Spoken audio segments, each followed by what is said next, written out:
আজকে হঠাৎ করে আমার হাজবেন্ড বাসায় সবাইকে ট্রিট দিল, গ্রিল আর নান এনেছিল সন্ধ্যার দিকে। এটা কি সন্ধ্যা বলা হয় না, প্রায় 7টা 40-এর দিকে এনেছে। তো সে বাসায় এসে ফ্রেশ হতে হতেই প্রায় 8টা বেজে গেছিলো।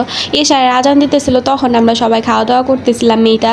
তো আমি প্রায় অনেক দিন পরেই হইতেছে রাতের খাবার খেলাম, কারণ আমি তো ডায়েটে আছি, রাতের খাবারটা আমার অবশ্যই স্কিপ করতে হয়। তো সেটা হইতেছে আজকে হলোই না। এখন আমি যদি না খাই আমার পছন্দের খাবারগুলো আমাকে আমার সাথে রাগ করবে না। তো যাই হোক, একটু মজা করলাম। তো আজকে ইচ্ছা করে একটু ডায়েটে ফাঁকি দিলাম। আজকে না হয় একটু চিট ডে পালন করি, বেশি করে এক্সারসাইজ করে নিলেই হবে। অনেক কষ্ট করে অবশ্য ওজন কমাইছে, এখন এগুলা খাইলে কেমন না। আর আমি বেশিও খাই নাই, জাস্ট 2 পিস নিয়েছিলাম, কারণ রুটি তো 2 পিসই বেশি হয়ে যায় যেহেতু ডায়েটে আছে। আর মুরগি খেলে তো আহামরি কিছু হবে না, জানি এটার মধ্যে তেল মশলা বেশি, ডায়েটে তো তেল মশলা খাওয়া যায় না। তবুও যে বললাম যে আজকে একটু চিট ডে পালন করি, তো যেই কথা সেই কাজ, চিট ডে পালন করতে বসে গেলাম।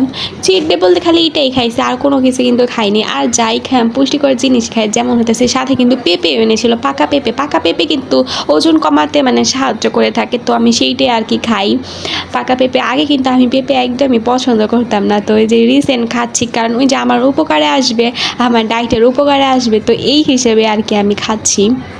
তো আজকে গ্রিলটা অনেক বেশি মজার ছিল, পোড়া পোড়া ছিল, কিন্তু মশলাটা না ভালো লাগে না, কারণ মশলাটা একটু কাঁচা কাঁচা ছিল, কিন্তু যে চিকেনটা সেটা অনেক বেশি মজা ছিল, আর একটু স্মোকি ফ্লেভার আসতেছিল, ভালোই লাগতেছিল। আমি আমার হাজব্যান্ডকে বলতেছিলাম যে আজকে গ্রিলটা এত মজা হইলো, বলতেছি যে আজকে তো আমার স্পেশাল ট্রিট দিলাম, এর জন্য মজা হয়েছে। তো এইটা নিয়ে হাসাহাসি করতেছিলাম। আজকে রুমেই খেতে বসেছিলাম, কারণ ওই রুমে সবাই খাওয়া দাওয়া করতেছে, যে যার মতো একই করতেছে। আজকে রুমেই খেতেছিলাম, কারণ আমার ননদ হতেছে পড়াইতেছিল, তো স্টুডেন্ট, তো এখানে আর কি বসে খাচ্ছিলাম। তো এই যে আমার হাজব্যান্ড আমাকে মাংস দিতেছে, তা আমি বলতেছি কি যে আমার কি নাই, আমাকে আবার মাংস এক্সট্রাভাবে তুলে দেওয়া লাগে, এটা নিয়ে আর কি ওরা আবার মাংস ঢেল দিয়ে দিলাম। ও হইতেছে খাইতে বললে একটু না একটু এখানে দিবেই। তার পরবর্তীতে আবার আমি খাইছি ওইটা, কিন্তু আমার কাছে না যে ঝোলটা ছিল সেটা একটু ভালো লাগে না, কাঁচা কাঁচা একটা স্মেল আসছে। আর একটা যে সস দিছিল মেয়োনিজ, যেইটা এত পরিমাণে মিষ্টি, আমি ভুলেই গেছিলাম যে এটা আমার খাওয়া যাবে না।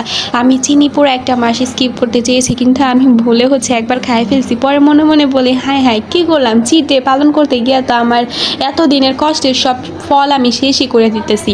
তো সাথে সাথে খাওয়া বন্ধ করে দিচ্ছি, ওইটুকু আর খাই না, যতটুকু খাইছি ভাই, আর বেশি খাওয়া যাবে না, এইটা চিন্তা করেই হইতেছে আর খাই নাই। এই যে এখানে হইতেছে আমার একটা রুটি শেষ, কিন্তু আমার না 2টা রুটিতে পেট ভরতেছে না, কারণ এইসব খাবার কিন্তু কারোতে পেট ভরবে না 2টাতে, কারণ নর্মালি একটা খেয়ে অভ্যস্ত। তো এখানে তো একটা বলতে কি সম্পূর্ণ একটা, সেটা তো কাটলে 2 পিস করা 4 পিস হয়, তো সেখান থেকে আর কি 2 পিস ধরতে গেলে অর্ধেক রুটি খাইছি।